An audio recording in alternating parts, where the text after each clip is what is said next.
আসসালামু আলাইকুম। আন্তর্জাতিক টিভি নিউজে আপনাকে স্বাগত। শুরুতেই জানাবো আমাদের হাতে থাকা সর্বশেষ গুরুত্বপূর্ণ আপডেট যুদ্ধের সংবাদ, এরপর বিস্তারিত। বাংলাদেশের সর্বশেষ গুরুত্বপূর্ণ আপডেট সংবাদে আপনাকে স্বাগত। শুরুতেই সংবাদ শিরোনাম, পরে বিস্তারিত।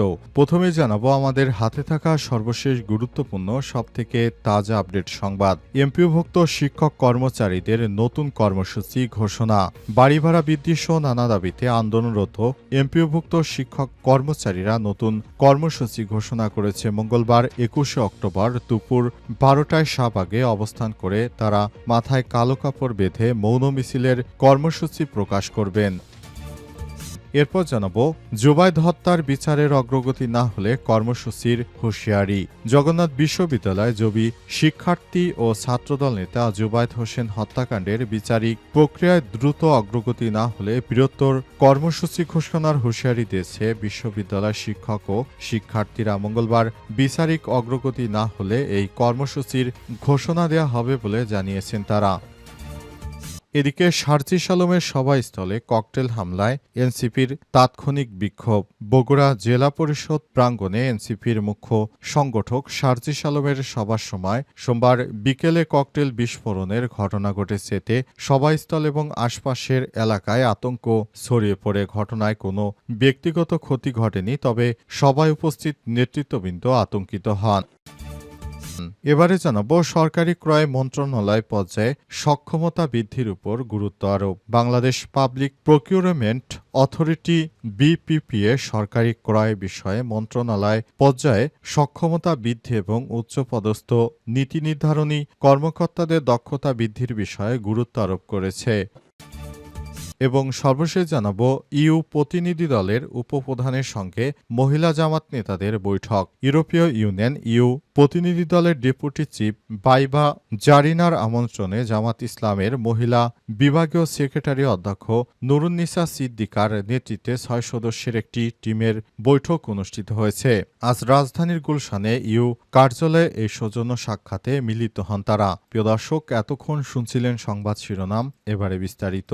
তবে তার আগে বন্ধুরা অনুরোধ থাকবে এই সংবাদটিতে একটি লাইক দিন। এই চ্যানেলে আপনি নতুন হয়ে থাকলে আমাদের সংবাদটি দেখতে দেখতে চ্যানেলটি সাবস্ক্রাইব করে রাখুন। কমেন্ট করে বন্ধুরা আপনার মূল্যবান মতামত জানিয়ে দিন আপনি বিশ্বের কোন দেশ থেকে বা বাংলাদেশের কোন স্থান থেকে আমাদের সংবাদটি দেখছেন এবং শুনছেন। আর বন্ধুরা সংবাদটি আপনার সোশ্যাল মিডিয়া ফেসবুকে শেয়ার করে বন্ধুদেরও দেখার সুযোগ করে দিন। গাজা যুদ্ধে আপনি যদি নিরীহ ফিলিস্তিনিদের ভালোবেসে থাকেন কমেন্টে ইয়েস লিখে বিশ্ববাসীকে জানিয়ে দিন। এবারে বিস্তারিত। এমপিওভুক্ত শিক্ষক কর্মচারীদের নতুন কর্মসূচি ঘোষণা। বাড়ি ভাড়া বৃদ্ধি সহ নানা দাবিতে আন্দোলনরত এমপিওভুক্ত শিক্ষক কর্মচারীরা নতুন কর্মসূচি ঘোষণা করেছেন। তাদের ঘোষিত কর্মসূচি অনুযায়ী মঙ্গলবার ২১শে অক্টোবর দুপুর ১২টায় রাজধানীর শাহবাগে অবস্থান করে তারা মাথায় কালো কাপড় বেঁধে মৌন মিছিল কর্মসূচি করবেন। জেলা সদর উপজেলা সদরের শিক্ষকরাও এই কর্মসূচিতে অংশ নেবেন। শিক্ষকরা সোমবার ২০শে অক্টোবর কেন্দ্রীয় শহীদ মিনারে নবম দিনের মতো মহাসমাবেশ করছেন। সমাবেশে বক্তারা জানান, বাড়ি ভাড়া, চিকিৎসা ভাতা ও উৎসব ভাতা বৃদ্ধির ৩ দফা দাবি মেনে না নিলে শ্রেণীকক্ষে ফেরত যাবেন না তারা। এ সময় সকল শিক্ষকদের প্রশিক্ষণ থেকে প্রত্যাহারের ঘোষণা দেওয়া হয়েছে। এর আগে রোববার ১৯ অক্টোবর অষ্টম দিনের কর্মসূচিতে শিক্ষকদের ভুকা মিছিল শিক্ষা ভবন অভিমুখে পুলিশের বাধায় পণ্ড হয়ে যাওয়ার সময় শিক্ষক নেতারা আমরণ অনশন ও সর্বাত্মক কর্মবিরতি ডাক দেন। অর্থ বিভাগ বেতন বাড়িয়ে ৫% বাড়ি ভাড়ার অনুমতি দিলেও শিক্ষক কর্মচারীরা তা প্রত্যাখ্যান করে দাবি আদায় আন্দোলন চালিয়ে যাওয়ার ঘোষণা দেন। শিক্ষক নেতারা জানিয়েছেন, বাড়ি ভাড়া ২০%, মেডিকেল ভাতা ১,৫০০ টাকা এবং উৎসব ভাতা ৭৫% বৃদ্ধির সংক্রান্ত প্রজ্ঞাপন না আসা পর্যন্ত আন্দোলন চলবে। শিক্ষকদের আন্দোলনের সঙ্গে বিএনপি, গণ অধিকার পরিষদ ও এনসিপি সহ বিভিন্ন রাজনৈতিক দল একত্রতা প্রকাশ করেছে, তবে এখনও তারা সেটি করছে না। আর এদিকে আন্দোলনরত শিক্ষকদের ক্লাস ক্লাসে ফিরে যাওয়ার আহ্বান জানিয়েছেন শিক্ষা উপদেষ্টা। বাড়ি ভাড়া মূল বেতনের ৫% হারে সর্বনিম্ন ২,০০০ টাকা ঘোষণা করে আন্দোলনরত এমপিওভুক্ত শিক্ষকদের ক্লাসে ফিরে যাওয়ার জন্য আহ্বান জানিয়েছেন শিক্ষা উপদেষ্টা সিআর আবরার। তিনি বলেছেন, আপনারা যে অযৌক্তিক আন্দোলন করছেন তা বন্ধ করুন। জুবায়েদ হত্যার বিচারে অগ্রগতি না হলে নতুন কর্মসূচির হুঁশিয়ারি।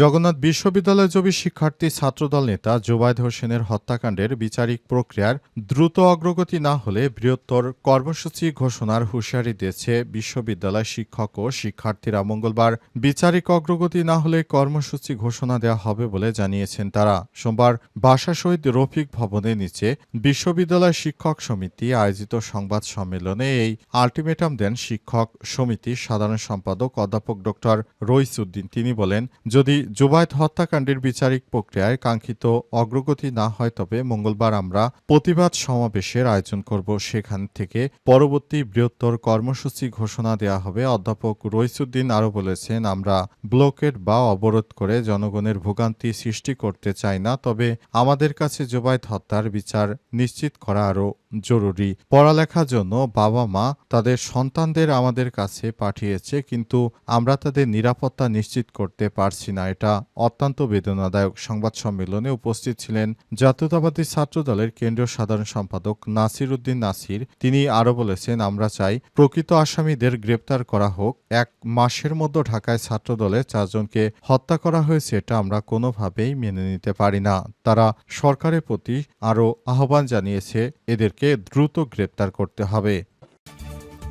শারজিস আলমের সভাস্থলে ককটেল হামলায় এনসিপির তাৎক্ষণিক বিক্ষোভ। বগুড়া জেলা পরিষদ প্রাঙ্গণে এনসিপির মুখ্য সংগঠক শারজিস আলমের সভার সময় সোমবার বিকেলে ককটেল বিস্ফোরণের ঘটনা ঘটেছে। এতে সভাস্থলে ও আশপাশ এলাকায় আতঙ্ক ছড়িয়ে পড়ে। ঘটনায় কোনো ব্যক্তিগত ক্ষতি ঘটেনি, তবে সভায় উপস্থিত নেতৃত্ববৃন্দ আতঙ্কিত হন। স্থানীয় সূত্র থেকে জানা যায়, শারজিস আলম সকালে জয়পুরহাট সফর শেষে বগুড়ায় এসে দুপুরে শহরের আলতাফুন্নেসা খেলার মাঠে এনসিপির অস্থায়ী কার্যালয় উদ্বোধন করেন। এরপর জেলা পরিষদ মিলনায়তনে নেতৃত্ববৃন্দের সঙ্গে সমন্বয় সভায় যোগ দেন। সভা শুরুর মাত্র 10 মিনিটের মধ্যেই ভবনের ছাদ থেকে পরস্পর দুটি ককটেল নিক্ষেপ করা হয়, যার একটি বিস্ফোরিত হয়। এনসিপি নেতারা অভিযোগ করেছেন, স্থানীয় প্রশাসনের নিরাপত্তা ব্যবস্থা দুর্বল থাকায় ঘটনা ঘটেছে। ঘটনার পর জেলা পরিষদ প্রাঙ্গণে নিরাপত্তা জোরদার করা হয়েছে। পুলিশের পাশাপাশি ডিবি ও সিআইডি ঘটনাস্থল পরিদর্শন করেছে এবং বিস্ফোরণের স্থান ঘিরে রেখেছে। অবস্থায় শারজিস আলম সেখান থেকে দ্রুত ঘটনাস্থল ত্যাগ করে তিনি তার জেলার উদ্দেশ্যে রওনা দেন। তারপর পুলিশের সদস্যরা সেই স্থানটিতে আরও তল্লাশি কার্যক্রম শুরু করে। এই ঘটনায় সেখানে এনসিপির তাৎক্ষণিক প্রতিক্রিয়ায় বিক্ষোভ মিছিল করে। সরকারি ক্রয়ে মন্ত্রণালয় পর্যায়ে সক্ষমতা বৃদ্ধির উপর গুরুত্ব আরোপ। বাংলাদেশ পাবলিক প্রকিউরমেন্ট অথরিটি বিপিপিএ সরকারি ক্রয় বিষয়ে মন্ত্রণালয় পর্যায়ে সক্ষমতা বৃদ্ধি এবং উচ্চ পদস্থ নীতি নির্ধারণী কর্মকর্তাদের দক্ষতা বৃদ্ধির বিষয়ে গুরুত্ব আরোপ করেছে।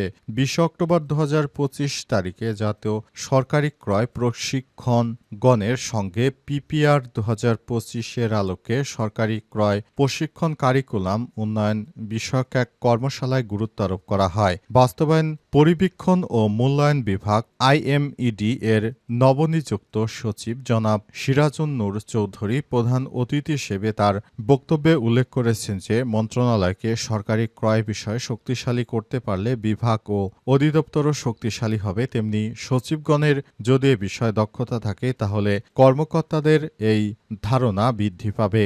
আইএমইডি এর সচিব আরও বলেছেন, মন্ত্রণালয় পর্যায়ে সরকারি ক্রয় বিষয়ে এখনও স্পষ্ট ধারণা ঘাটতি রয়েছে। এসব ঘাটতি কাটিয়ে উঠতে পারলে প্রকল্প বাস্তবায়নে আরও অগ্রগতি করা সম্ভব। 2 ধাপে পরিকল্পিত কর্মশালার প্রথম দিনে মোট 73 জন জাতীয় ক্রয় প্রশিক্ষকের মধ্যে প্রথম দিন 30 জন উপস্থিত ছিলেন। 26 অক্টোবর বাকিদের নিয়ে দ্বিতীয় কর্মশালা অনুষ্ঠিত হতে চলেছে। এবারের কর্মশালার মূল প্রতিপাদ্য বিষয় এটি।